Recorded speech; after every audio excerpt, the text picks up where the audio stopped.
Cerita dimulai dengan memperlihatkan seorang pemuda bernama Kim Hyun Soo, mahasiswa pengidap asma yang tidak hanya rajin namun juga tampan. Kita panggil saja dia dengan Hyung. Seusai ujian, Hyung diajak teman-temannya untuk berpesta.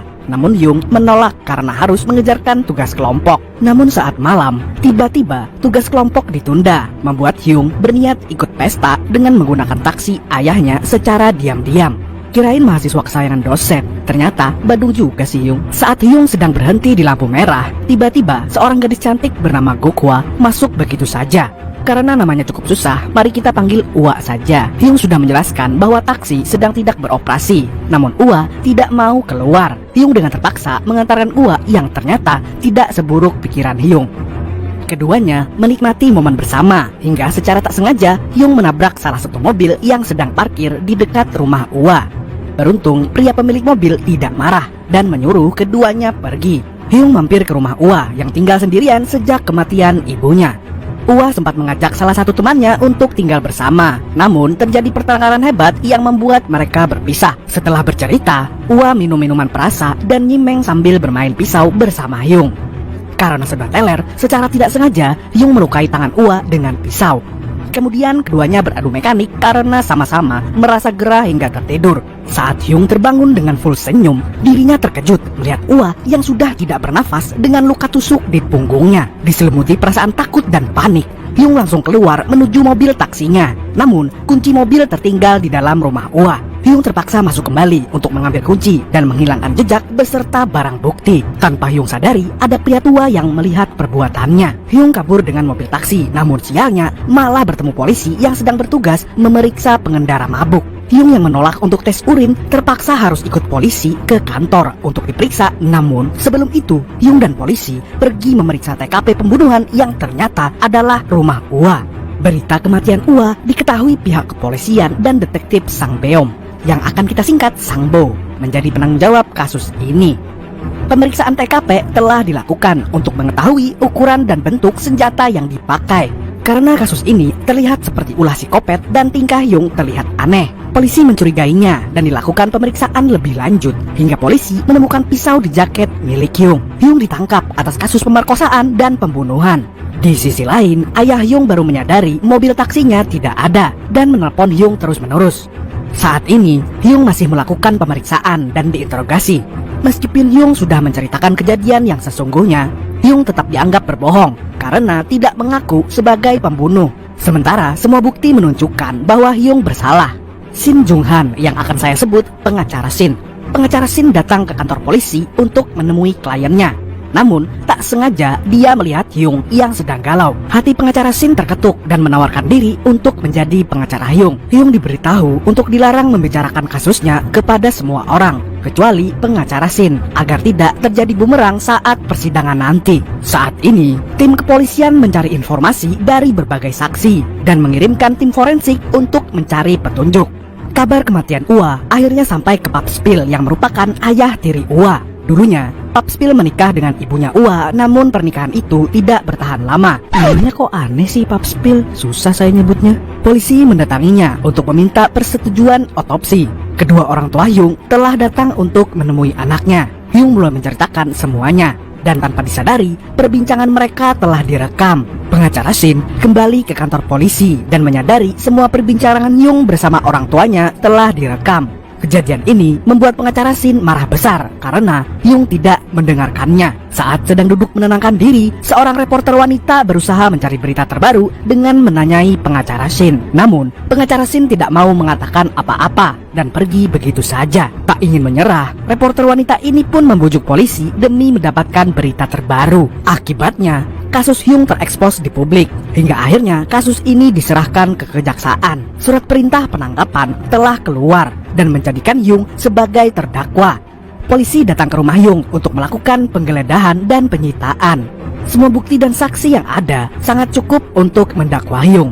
Namun, detektif Sangbo merasa ada kejanggalan karena Hyung hanyalah mahasiswa biasa tanpa catatan kriminal sama sekali. Sebuah peninjauan dilakukan untuk menentukan kelanjutan kasus Hyung. Jaksa Tai menganggap ini kasus serius hingga pelaku bisa saja mendapat hukuman berat dan meminta agar Hyung ditahan. Pengacara Shin berusaha membela dengan memberitahukan catatan kriminal Hyung yang bersih sehingga tidak perlu melakukan penahanan. Meski demikian, Hyung tetap dipindahkan ke dalam sel bersama narapidana lainnya.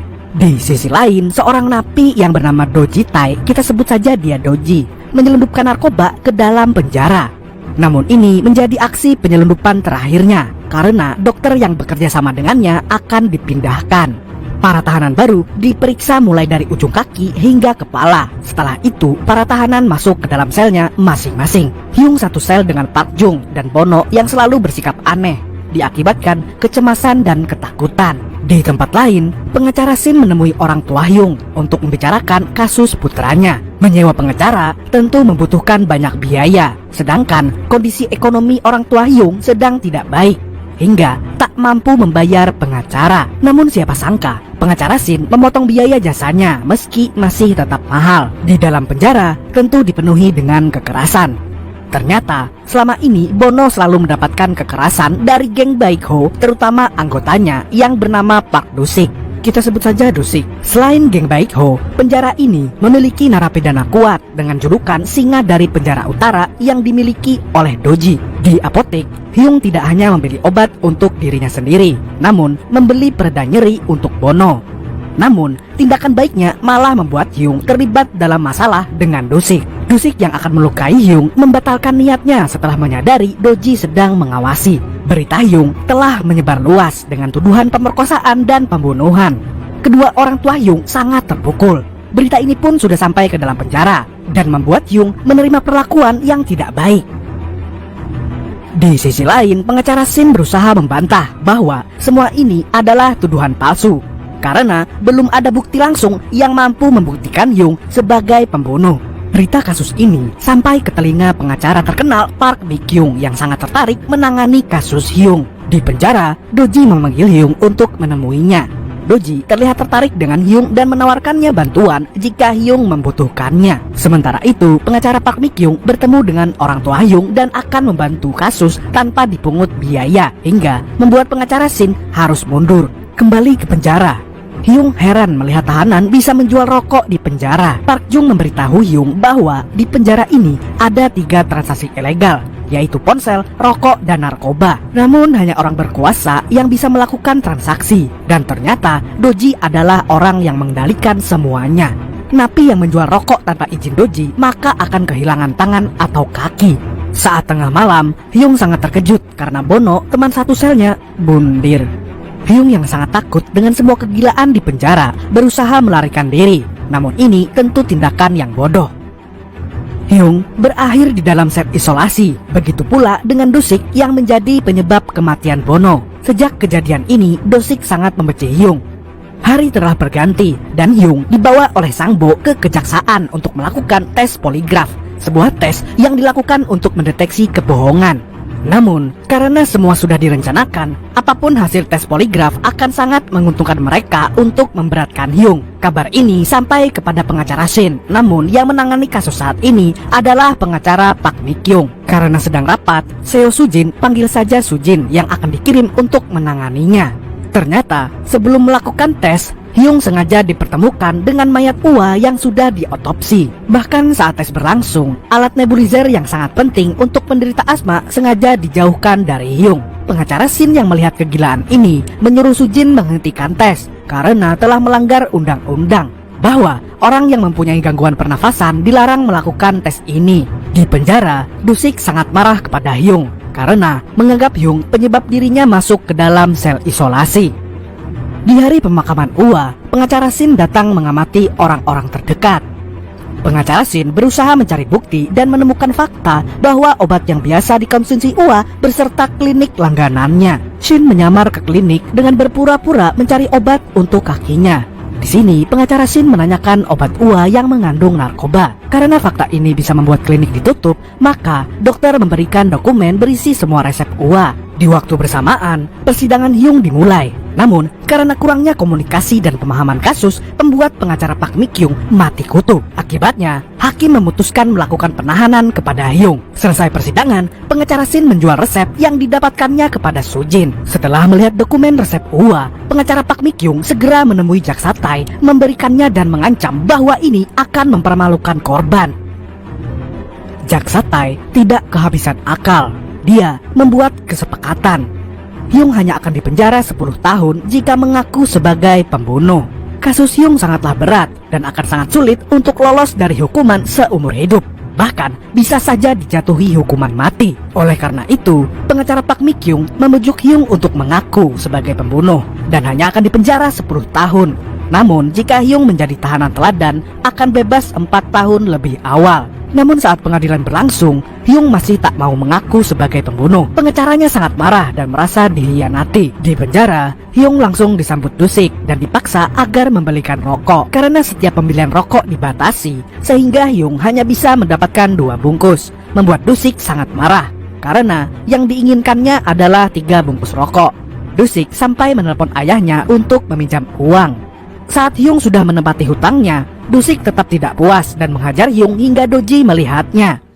박두식이 이제 분위기 파악이 좀 되지. 야! 담배값은 계산해야지. Sementara itu, kasus Hyung diserahkan kepada Soo-jin. Ini akan menjadi pengalaman pertamanya menangani kasus dan meminta bantuan pengacara Shin untuk bekerja sama. Hyung menemui Doji yang ternyata memiliki sisi baik. Bahkan, Doji pernah membantu kasus pembulian yang dialami putra seorang polisi. Meski di penjara, kaki dan tangan Doji bisa menjangkau setiap sudut Korea Selatan. Doji juga mengetahui nasib keluarga Hyung yang saat ini sedang tidak baik-baik saja. Kali ini, Doji membutuhkan bantuan Hyung agar dirawat di rumah sakit. Di waktu bersamaan, pengacara Shin meminta bantuan Hong Jeong-ah, mantan istrinya yang bekerja di Badan Forensik Nasional. Berkat bantuan Juah, TKP kembali diperiksa dari setiap sudut tanpa meninggalkan detail kecil. Di penjara, Hyung sedang... 잠깐 빼놓으면 병원에서 다시 맞춰줄 테니까.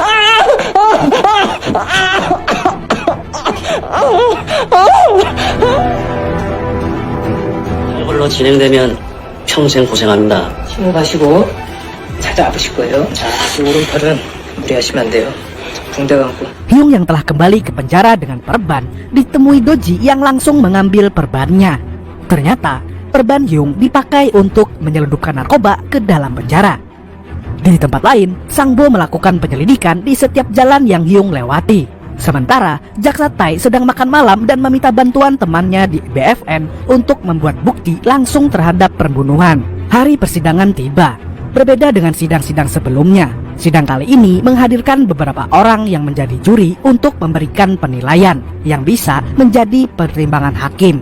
Semua bukti menunjukkan bahwa Hyung bersalah. Salah satu detektif didatangkan sebagai saksi dan mengaku bahwa semua itu benar, termasuk noda darah di tubuh Hyung. Pengacara Shin berusaha membela dengan menganggap Hyung mengalami panik sehingga berusaha merusak bukti, tapi malah meninggalkan sidik jari. Jika memang pembunuhan ini dilakukan oleh seorang psikopat, maka kesalahan seperti ini tidak mungkin terjadi. Saksi lain didatangkan dari BFN yang ternyata teman jaksa Tai. Perdebatan ini pada akhirnya membuat jaksa Tai menyarankan untuk datang ke TKP yang disetujui para juri. Semua orang telah datang ke TKP untuk menyaksikan reka adegan yang terjadi di malam pembunuhan. Ingatan samar-samar kejadian di malam itu muncul dalam ingatan Hyung hingga membuatnya pingsan. Ingatan samar-samar kejadian di malam itu muncul dalam ingatan Hyung hingga membuatnya pingsan. Hyung akhirnya tersadar dan detektif Sang Bo menganggap pingsannya Hyung hanya alasan untuk meloloskan diri. Keesokannya penyakit kulit pengacara Shin telah menyebar ke seluruh tubuh dan membuatnya tak bisa menjadi pengacara di persidangan berikutnya. Soo-jin menjadi pengacara Hyung kali ini, namun dirinya malah membuat kesalahan di sidang pertamanya. Namun dengan cerdas, Soo-jin memanfaatkan kesalahannya untuk membela Hyung. Setelah persidangan, pengacara Shin menanyai buah-buahan yang ada di kamar yang harusnya terdapat pisau di antaranya. Hyung tidak ingat apa-apa tentang itu. Namun, dia ingat Ua bertengkar dengan teman yang dulu tinggal bersamanya. Serasa mendapat pencerahan, pengacara Shin menemui Hyojung untuk memberikan beberapa pertanyaan. Pengacara Shin yakin hanya ada dua kemungkinan untuk Hyojung, pelaku pembunuhan atau mengetahui pembunuhnya. Akhirnya, pengacara Shin mendapat petunjuk dan pergi ke toko daging untuk menemui pria yang memberikan Ua narkoba. Pengacara Shin merekam perbincangannya dengan pria itu, namun rekamannya tidak bisa menjadi bukti yang kuat. Hyun yang tidak mengatakan apapun kepada petugas yang menanyainya tentang penyelundupan narkoba membuat Doji kagum dan memberinya sebuah ponsel. Bahkan, taksi ayahnya yang sempat disita sudah dikembalikan berkat bantuan Doji. Di sisi lain, pengacara Shin mengamati semua rekaman CCTV jalan yang dilalui Hyung dan menemukan pemuda bernama Lee Junho yang mengikuti Hyung dan Ua. Saat menyelidiki Lee Junho, pengacara Shin mendatangi rumah Lee. Informasi bahwa Lee memang akan mengantar paket ke rumah Ua pada malam itu, namun sudah dipecat karena mematikan gelang kaki elektroniknya yang mana dirinya adalah pelaku pelecehan seksual yang sedang menjalani masa percobaan. Persidangan kembali dilakukan. Kali ini ada 113 bukti yang diperlihatkan Sangbo kepada Hyung. Sangbo juga mengarang cerita versinya yang membuat Hyung marah. Karena marah, Hyung berani bersaksi menceritakan kejadian sebenarnya. Sujin berusaha melarang Hyung karena terlalu beresiko, namun Hyung tetap ngeyel untuk bersaksi. Akibatnya, semua pertanyaan jaksa Tai membuat Hyung terpojokan, hingga orang-orang mulai meragukan bahwa Hyung benar-benar bersalah. Di sisi lain, pengacara Shin bertemu dengan Junho dan memintanya untuk datang ke pengadilan karena dicurigai sebagai pelaku pembunuhan. Namun, Junho marah dan berniat membunuh pengacara Shin. Persidangan Hyung telah berakhir berantakan. Sujin merasa semua ini salahnya karena tidak bisa menghentikan kesaksian Hyung. Semua kekacauan ini membuat pengacara Shin frustasi karena banyak pihak yang menganggap kesaksian Hyung sebagai pengakuan bersalah. Di penjara, Hyung melihat Dusik membawa ponsel miliknya dan meminta ponselnya kembali. Namun, Hyung tidak mampu melawan Dusik.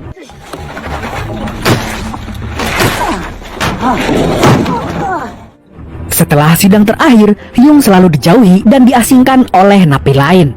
Muak dengan keadaan, Hyung memutuskan meminta bantuan Doji untuk berubah. Di sini terungkap bahwa dulu Doji merupakan kutu buku yang terjebak dalam kasus penyerangan dan fitnah. Doji menasihati kalau kunci kebebasan ada di tangannya sendiri, dan Hyung pun memutuskan mengambil jalan yang sama seperti Doji. Di luar penjara, Juah menemui pengacara Shin karena tidak bisa dihubungi dan menyemangatinya untuk tidak menyerah terhadap persidangan, penyakitnya ataupun keluarganya. Pengacara Shin kembali bangkit untuk menyusun strategi membela Hyung. Sidang kembali dilakukan. Kali ini Ki Juang dan Hyojung hadir sebagai saksi.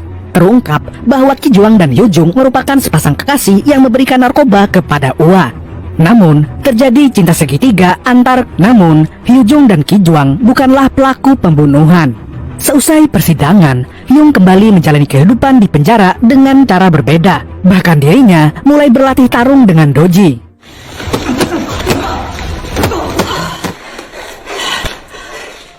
Suatu hari, Dusik yang sudah dipenuhi kedengkian mengajak duel Hyung. Sebelum berduel, Hyung mengubah penampilan culunnya. Keesokan harinya, persidangan kembali dilakukan. Kali ini, Junho didatangkan karena sikap anehnya yang terus mengikuti Hyung dan Ua pada malam itu.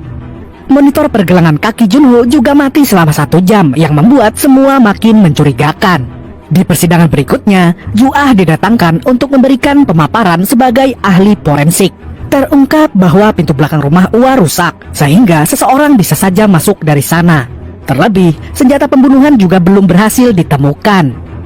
Dari semua pisau yang ada di rumah Ua, 2 pisau telah hilang. Sementara, luka di tangan Hyung bukan diakibatkan karena mencoba melakukan pembunuhan. Terungkap bahwa pelaku pembunuhan tidak kidal, sementara Hyung orang yang kidal. Bahkan, laporan pemeriksaan medis menyatakan pembunuh menggunakan tangan kanan dengan postur tinggi. Hari berganti. Kali ini, persidangan mendatangkan Papspil, ayah tiri Ua yang ternyata juga bukan pembunuhnya. Karena saat sedang malam kejadian, dia berada di hotel bersama kekasihnya. Keesokannya, Hyung dipanggil geng Baekho yang marah karena membuat Dusik babak belur. Ketua geng meminta imbalan anggota tubuh Hyung. Namun, kemudian Doji datang dan marah karena sikap pengecut Dosik. Hyung dan Doji pergi dari sana, sementara Dosik dituntut menyelesaikan masalah karena telah mempermalukan gengnya. Keesokan harinya, sidang kembali dilakukan dan mendatangkan seorang pria yang ditemui Hyung di depan rumah Ua. Pria ini ternyata selalu terlihat berkeliaran di rumah Ua, namun bukan dia pembunuhnya. Persidangan masih berlanjut. Pengacara Shin mempertanyakan dari sekian banyak saksi yang bisa saja menjadi pembunuh, mengapa tidak ada satupun yang diinterogasi. Detektif Sangbo mengaku semua bukti sudah jelas menunjukkan Hyung bersalah. Namun dengan cerdik, pengacara Shin menanyai alasan Sangbo mengambil salah satu bukti, lalu mengembalikannya kepada Hyung. Hal ini membuat pengacara Shin berasumsi kalau kasus ini dimanipulasi agar Hyung pantas menjadi pelaku pemerkosaan dan pembunuhan. Pengacara Shin berpendapat bahwa pihak kepolisian dan kejaksaan memang mengincar Hyung sejak awal, bahkan sebelum kasus diselidiki. Mendengar tuduhan tersebut, Jaksa Tai tetap santai dan mengembalikan keadaan dengan mengingatkan bahwa Hyung orang terakhir yang bersama korban, sekaligus orang pertama yang melihat jasadnya. Disertai semua bukti yang ada, Jaksa Tai meminta hukuman mati untuk Hyung. Benar-benar tai sekali jaksa satu ini. Memang benar kata orang kalau nama mencerminkan perilaku orangnya, Jaksa Tai. Hari pengumuman hukuman akhirnya tiba. Pengacara Shin sudah berjuang semaksimal mungkin hingga mengalami stres dan membuat penyakit kulitnya kambuh. Untuk yang terakhir kalinya, pengacara Shin masih berusaha meyakinkan para juri bahwa Hyung tidak bersalah dan hanya mahasiswa biasa yang berusaha menjalani hidup dengan normal. 4 juri menganggap Hyung bersalah, sedangkan 5 lainnya menganggap Hyung tidak bersalah. Meski demikian, keputusan terakhir berada pada hakim yang memberikan hukuman penjara seumur hidup. Hyung kembali menjalani kehidupannya di penjara dan sudah pasrah dengan keadaannya, hingga benar-benar bergabung dengan Doji. Sementara itu, Jaksa Tai ini dipromosikan menjadi kepala jaksa, dan detektif Sangbo mengundurkan diri dengan penghargaan. Saya sungguh emosi saat nonton bagian ini. Kelakuan si Tai dan Sangbo ini sungguh menyulut emosi. Saat Hyung dan Doji sedang duduk santai, tiba-tiba Dosik menyerang Doji hingga mati.